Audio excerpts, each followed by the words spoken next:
Bueno, vamos a tomar este tema entonces, el que habíamos planteado, ¿no es cierto? Las mujeres peruanas van a demandar al gobierno que garantice los derechos para lograr una real transformación y que el presidente Ollanta Humala cumpla con las promesas que dio en campaña. María Isabel Sedano, ¿cómo estás? Bienvenida. Gracias por estar con nosotros. Muy buenos días. Gracias a ustedes por la oportunidad. Bueno, este colectivo feminista va a recordarle hoy, ¿no es cierto?, al presidente Ollanta Humala lo que prometió para las mujeres peruanas. ¿Qué prometió y qué no cumplió? En campaña, en el plan de gobierno que Gana Perú presenta al Jurado Nacional de Elecciones, se consignan las siguientes promesas y medidas que como parte de la política de equidad de género debería haber implementado a la fecha. En primer lugar, hacer cumplir la Ley de Igualdad de Oportunidades. El ex premier Lerner, en su presentación de metas al quinquenio en el Congreso en agosto del 2011, señala que debería implementarse un sistema de monitoreo a nivel nacional descentralizado para ello. Sin embargo, a la fecha no se aprueba el Plan de Igualdad de Género 2012-2017. Sin un plan para gestionar la política pública, sabemos que esta no va a recibir presupuesto para ello. Asimismo, también se comprometió a aprobar el protocolo de aborto terapéutico. Esto está inclusive a revisar, como bien lo ha señalado los comités que vigilan tratados de derechos humanos, a revisar la legislación penal para despenalizar supuestos de aborto como el aborto por violación sexual.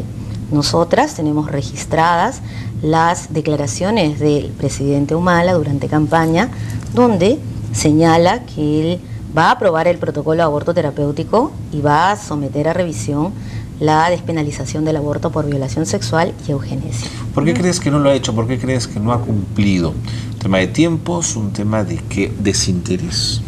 Creo que el gobierno de la gran transformación todavía requiere medidas concretas para demostrarnos que es así y que está dispuesto a enfrentarse a grupos de poder religiosos que presionan para que esto no suceda.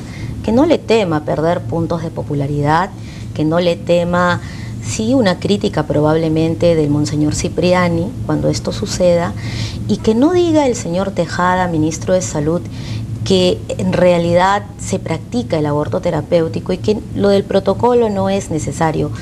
Entonces el colegio médico, cuando afirma que 200 mujeres mueren al año por falta de este protocolo de aborto terapéutico y que en general las cifras oficiales del Ministerio de Salud señalen que la mortalidad materna sigue siendo un problema y causa de ello son factores indirectos como este tipo de cosas como el aborto, entonces el Estado peruano ya ha sido demandado y ha sido sancionado por comités que vigilan tratados como el Comité de Derechos Humanos, el Comité para eliminar toda forma de discriminación contra la mujer, por el caso KL, por el caso LC.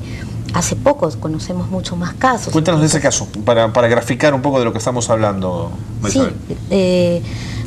Creo que desde el 2005 el Comité de Derechos Humanos ya ha señalado al Estado peruano que le denegó el derecho a aborto terapéutico a KL, una joven que a los 17 años se enfrentó a un embarazo de feto anencefálico, ¿no?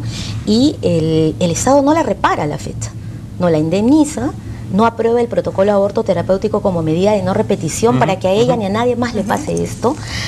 Entre el 2005 y el 2008, cuando buscamos datos, 120 mujeres habían tenido que pasar por embarazos de feto anencefálico. Y sin embargo, la data oficial no daba cuenta de a cuántas sí se le había reconocido la práctica del aborto terapéutico. El caso de LC, que ha sido sancionado por el Comité para eliminar toda forma de discriminación contra la mujer de Naciones Unidas, es el caso de una joven también adolescente, víctima de abuso sexual. Ella queda parapléjica porque ante la denegativa del aborto terapéutico, ella se intenta suicidar y cuando está ya hospitalizada, tampoco le hacen la interrupción del embarazo, ¿no? A pesar de que eso podía continuar el embarazo podía poner en peligro su recuperación o por lo menos aliviar un poco los daños que ella causó. Tampoco está reparada, ¿no? Y reportajes de medios de comunicación recientemente han señalado de otros casos. En la Cayetano Heredia, por ejemplo, no le ofrecen este servicio a las mujeres. Claro, la maternidad de Lima tiene un protocolo que solo rige para la maternidad de Lima, porque tenemos que recordar que el año 2007 la maternidad aprobó un protocolo nacional como órgano técnico y el exministro Vallejo lo anuló. Pero, ¿qué pasa con el tema del protocolo? Porque la ley está allá. O sea, lo único que falta es el protocolo en los hospitales. En 1924 se despenaliza este aborto y ya son todos estos años sin protocolo. Y desde la ministra Macetti, Garrido Leca, Vallejo, Ugarte y a la fecha no tenemos protocolo. Buena pregunta. ¿Es solo cumplir la ley? ¿No? ¿Por qué? Han salido declaraciones esta semana de Dalia Suárez, asesora del despacho del ministro de Salud, para señalar que el protocolo ya está listo, pero el ministro, como señalo yo, ha salido a decir que bueno, pero igual se practica y que no es tan relevante. El punto es que el aborto terapéutico es el derecho para salvar nuestras vidas, para evitar daños graves y permanentes a la salud física y mental.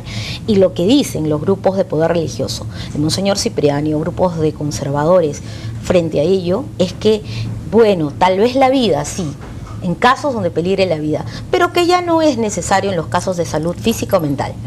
Ahora, Ana Jara, ¿no? Como ministra, sobre todo porque a ella se le ha relacionado mucho con el tema religioso, ¿no es cierto? ¿Es de ayuda o no es ayuda para el colectivo de las mujeres cuando luchan por ese tipo de ¿Se come el pleito o no se come el pleito de las mujeres? En mi opinión, no. No de manera decisiva. El Ministerio de la Mujer es la entidad rectora, no solamente de su sector, sino que en una política de igualdad de género, que es una política de Estado nacional, puede tener competencia para intervenir con otros ministerios, con otras entidades autónomas y a todo nivel de gobierno, para decirle a estos sectores, a estas instituciones, a estas autoridades que cumplan con la ley de igualdad de oportunidades. Eso está consignado. Ya debería haber aprobado el Plan de Igualdad de Género 2012-2017 para que se tomen medidas para institucionalizar la perspectiva de género y para que ojalá se puedan recoger todas las demandas de todas las mujeres diversas que participaron de la consulta nacional mediante la que se elaboró dicho plan, y no queden excluidas mujeres, por ejemplo, lesbianas, que también participaron y que están reclamando que ya no estarían adecuadamente consideradas en dicho plan. Lo menciono porque es precisamente con los asuntos que tienen que ver con derechos sexuales y derechos reproductivos, con el reconocimiento a una vida sin discriminación alguna, por sexo, por género, por orientación sexual, que muchas veces estas cosas no se suceden. La gestión anterior del Ministerio de la Mujer dejó informes para sentar las políticas hacia reparaciones integrales para las mujeres víctimas de esterilización forzada. Sin embargo, hasta la fecha no sabemos qué avances se han dado hacia ello. Las mujeres víctimas de esterilización forzada de Huancabamba, de Anta, que fueron entrevistadas para poder elaborar esa política de reparaciones, señalan que quieren verdad, que quieren que la gente sepa lo que pasó, quieren justicia, quieren además, por ejemplo, medidas de reparación que les permitan incorporarse a la vida productiva de sus comunidades, que producto de las secuelas de la esterilización las han dejado postergadas. Quieren tratamientos para que las parejas no las maltraten por lo que sucedió. Ahora, usted mencionó, previo a la entrevista, de que ellas podrían ya formar parte del CIS. Sí. Una buena rectoría de un ministerio como el de la mujer tendría que ya estar, se quedó en el camino de la anterior gestión, averiguando qué pasa con el servicio, con el sistema integral de salud o el aseguramiento universal de salud ahora, con las mujeres víctimas de esterilización forzada que desde el 2005 tienen derecho a recibir reparación en salud, ¿no? Entonces, ¿cuántas son? ¿Cuántas han recibido? ¿Hay padrón? Tendría que haber un registro. No recuerdo ninguna campaña de difusión del tema, Marisabela. Exactamente, ese es el asunto que refieren las mujeres entrevistadas. No hay promoción de ese derecho a ser reparadas en salud, no hay datos que den cuenta, y además se enfrentan a un tema tremendo, ¿no? Y es que muchos de los médicos y el personal de salud que aún está en las comunidades altoandinas son precisamente quienes participaron en estas campañas de ligaduras de trompas y en esta ejecución de un programa de planificación familiar y salud sexual y reproductiva que terminó desnaturalizándose. Y además también hay otro tema muy importante, ¿no? Una buena rectoría del Ministerio de la Mujer debería estar vigilante para que la Comisión Multisectorial de Alto Nivel, que tiene el deber de reparar a las víctimas de la violencia política, pueda ya diseñar protocolos para que las mujeres víctimas de toda forma de violencia sexual, y los hombres también, por cierto, puedan tener derecho a todo tipo de reparaciones. Eso también está frenado. Las asociaciones de víctimas, familiares, en fin, están reclamando que hay un decreto que establece las reparaciones económicas individuales, que no se termina de ejecutar, que ha establecido plazos hasta el 31 de diciembre para poder tener ese derecho, cuando el registro de víctimas es permanente. En nuestro país va a pasar mucho tiempo antes que se dé eso. Y no saben qué reparación tienen finalmente en salud, educación, etc. Hemos visto un bonito mensaje a la nación, a las mujeres, por parte del presidente Ollanta Humala, acompañado además de su esposa, Nadine Heredia. Usted ha mencionado que no se ha cumplido por parte del gobierno algunas de las promesas electorales, pero ¿ha habido algún tipo de acercamiento tal vez con la primera dama para hablar sobre este tema? ¿Ha habido un interés por parte de ella sobre este tema? Mi punto de vista es que hay que respetar el derecho a la participación de cualquier mujer, de todas las mujeres. Sin embargo, no es competencia ni función de la primera dama que nosotras la busquemos a ella como interlocutora. Ni como vínculo. Bueno, dicen que co-gobierno. Claro.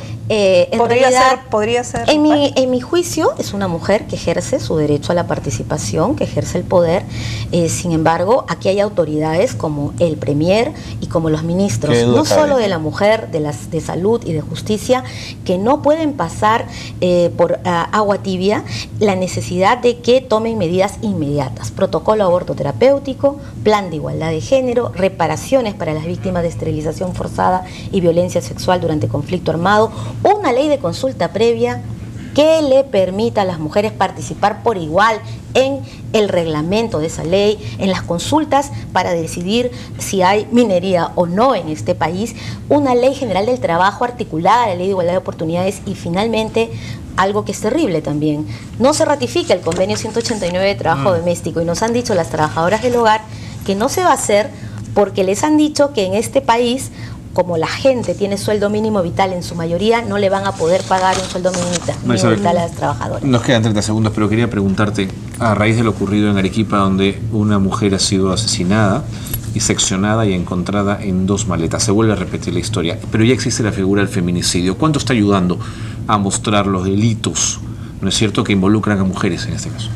No podemos dejar de reconocer que ese ha sido un avance, y eso ha sido también una promesa de campaña que se ha cumplido. Sin embargo, no basta que se tipifique el delito. Ahora la rectoría de un ministerio como de la mujer o de justicia deberían conllevar que el Ministerio Público, que el Poder Judicial puedan librar buenas investigaciones y puedan sancionar con severidad estos casos. El Ministerio del Interior con las comisarías tendría que hacer además una buena acogida e investigación de estas denuncias para que luego no salgan impunes en finalmente el Poder Judicial, ¿no? Entonces creo que aquí también nuevamente falta una mayor intervención del Programa Nacional contra la Violencia Familiar y Sexual en lo que es el monitoreo y supervisión de las políticas públicas para que las mujeres vivamos libre de discriminación y violencia y que no se queden en bonitas palabras este día. Muy bien, me parece perfecto. Entonces es un día para reflexionar, no tanto para celebrar, María Isabel. Reflexión y lucha por seguir avanzando en la igualdad de género y la democracia en este país. Pero que no sea solamente un día, ¿no? Deberían ser los 365. Creo que las mujeres que hoy marchan y que hoy declaran, estamos permanentemente en pie de lucha en defensa de todas las mujeres. Muchas gracias, María Isabel. Conversábamos con María Isabel Sedano, abogada de la Organización Defensa de los Derechos de la Mujer.